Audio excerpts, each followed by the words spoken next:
Hello friends, welcome back to my channel. আজকে আমি আপনাদের সাথে শেয়ার করব কুলের আচারের রেসিপি।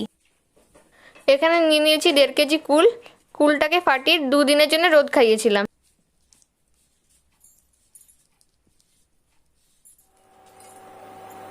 আচারের জন্য প্রথমে ভাজা মশলা বানিয়ে নিতে হবে। ভাজা মশলার জন্য নিয়ে নিয়েছি 4টে শুকনো লঙ্কা।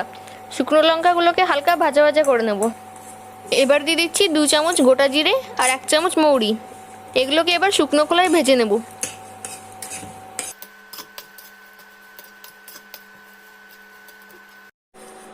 ভাজা মশলাটাকে হামনদিস্তায় দানা দানা করে গুঁড়ো করে নেব।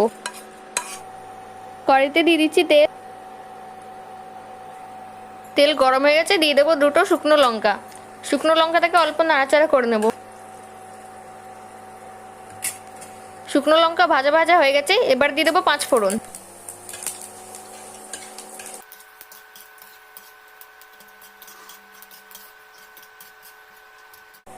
ফোড়ন থেকে গন্ধ বেরিয়ে গেছে, এবার দিয়ে দেবো কুল।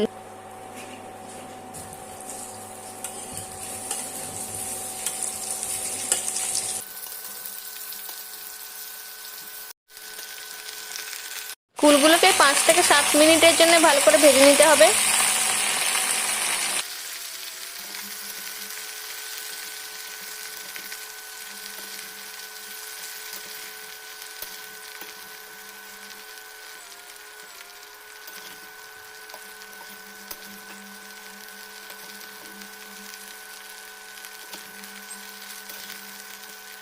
কুল ভাজা হয়ে গেছে, এবার দিয়ে দেবো 1 চামচ নুন।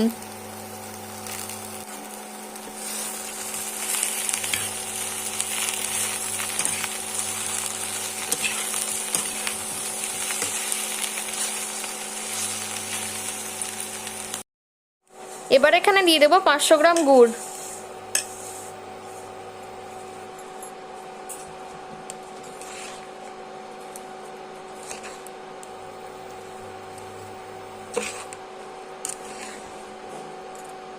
গুড় দিয়ে নাড়াচাড়া করতে থাকতে হবে, থামানো যাবে না, না হলে কড়াইতে নিচে থেকে লেগে যেতে পারে।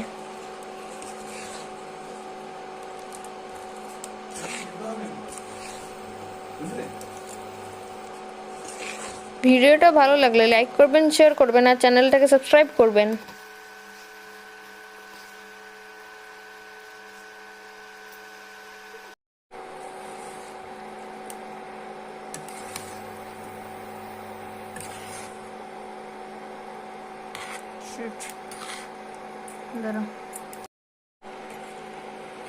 কুল থেকে আস্তে আস্তে জল ছাড়ছে, আলাদা করে আর জল দিতে হবে না, ওই জলেই কুল সেদ্ধ হয়ে যাবে।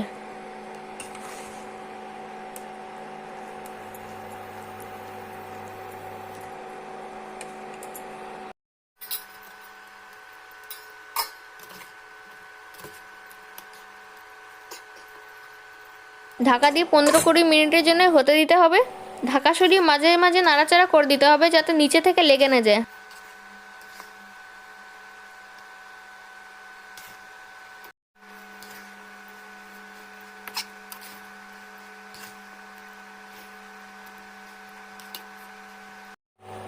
আচারটা হয়ে এসছে, এবার এর মধ্যে দিয়ে দেবো ভাজা মশলা। মশলাটাকে ভালো করে নাড়াচাড়া করে আচারের সাথে মিলিয়ে নিতে হবে।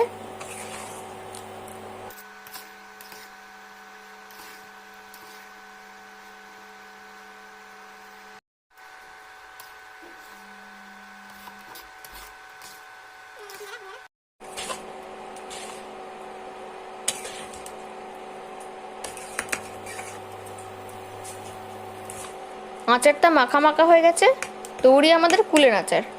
আচারটাকে ঠান্ডা করে কাঁচের জারে ভরে নিতে হবে। ভিডিওটা ভালো লাগলে লাইক করবেন, শেয়ার করবেন আর চ্যানেলটাকে সাবস্ক্রাইব করবেন। পাশ থেকে বেল আইকনটি অবশ্যই ক্লিক করবেন আর কমেন্টে অবশ্যই জানাবেন আপনাদের রান্নাটা কেমন লেগেছে।